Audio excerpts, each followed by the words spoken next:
This past week saw the fruits of faith. Faith even in the face of long suffering.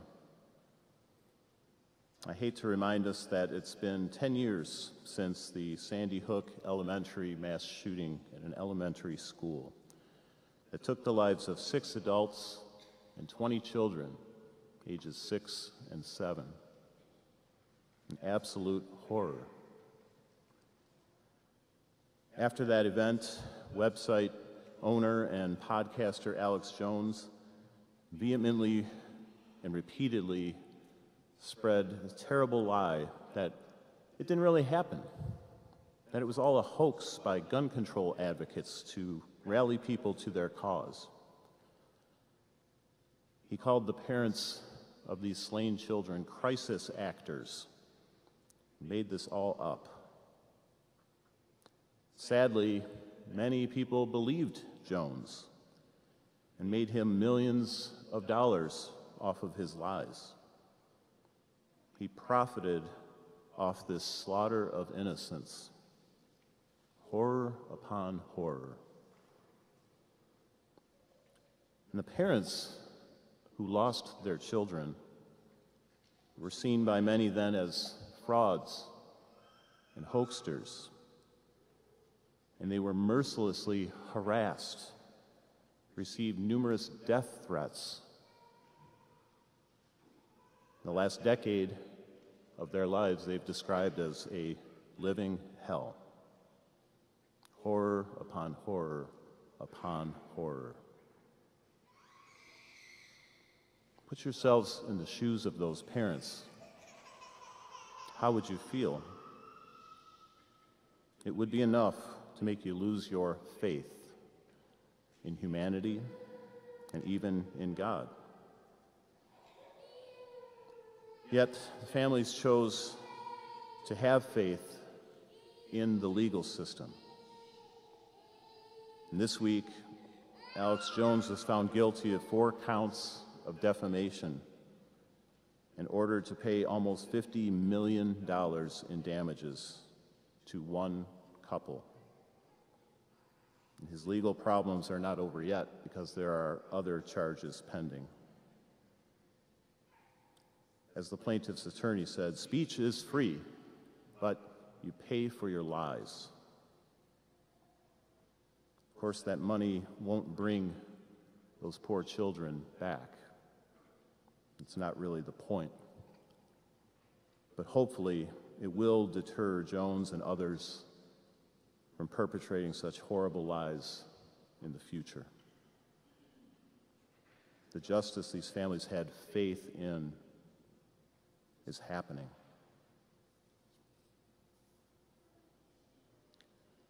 Faith in general and faith in the face of long suffering is the thread that weaves through all of our readings this morning. Our first reading from the Book of Wisdom talks about the faith of the Israelites in the face of long suffering. That faith somehow still strong after generations of slavery in Egypt. Scholars say over 100 years of slavery. But still believing that God would deliver them ultimately through the Passover and the Exodus. And Wisdom talks of them having sure knowledge of the oaths in which they put their faith that gave them courage. The last line of the reading that John read for us, so powerful in saying how the Israelites in secret were offering sacrifice, putting into effect divine institution.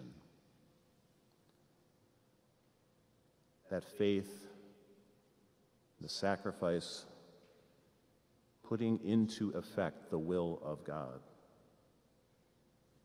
Our second letter from the letter to the Hebrews tells us that faith is the realization of what is hoped for and evidence of things not seen.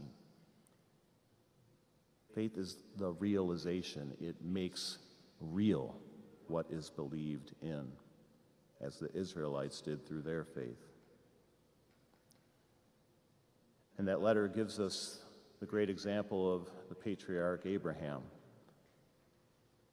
whose faith was quite staggering when you think of what he went through. He was a nobody in the middle of nowhere.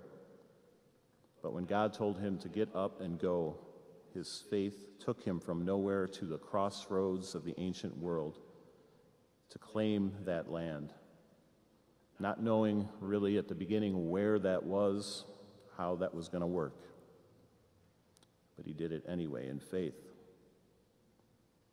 The faith to have children, though he and Sarah had been barren their whole lives and were in advanced age, but to believe that with God all things are possible.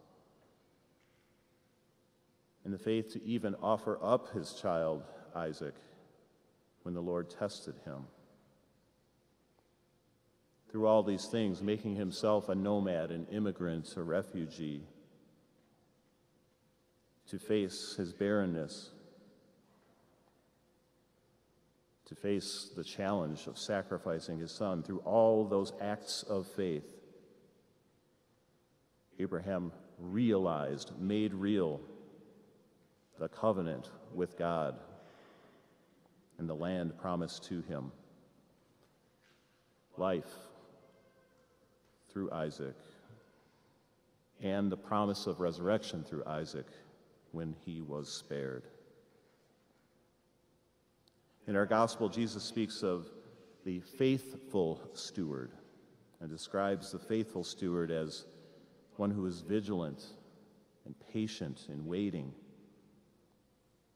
is a caretaker of home and servants, not one who has given up or gotten lazy and gotten drunk.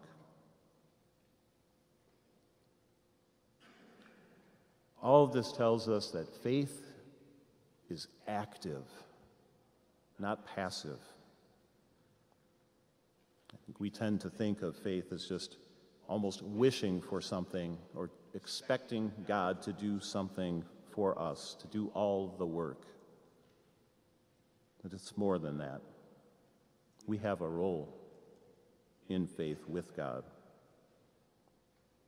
It is active patience. That might feel like an oxymoron, because patience feels like a passive thing, but patience is active as we wait for justice to ripen and bear fruit.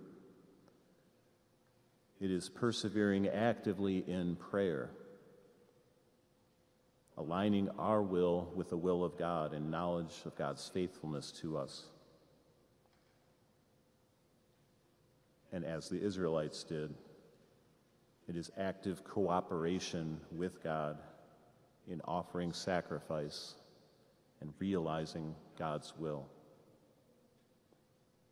It is doing the work of standing up against lies, active vigilance, active caretaking of the truth and of those harmed by lies and evil. My friends, we have all been given much in the way of faith, and so much is expected of us.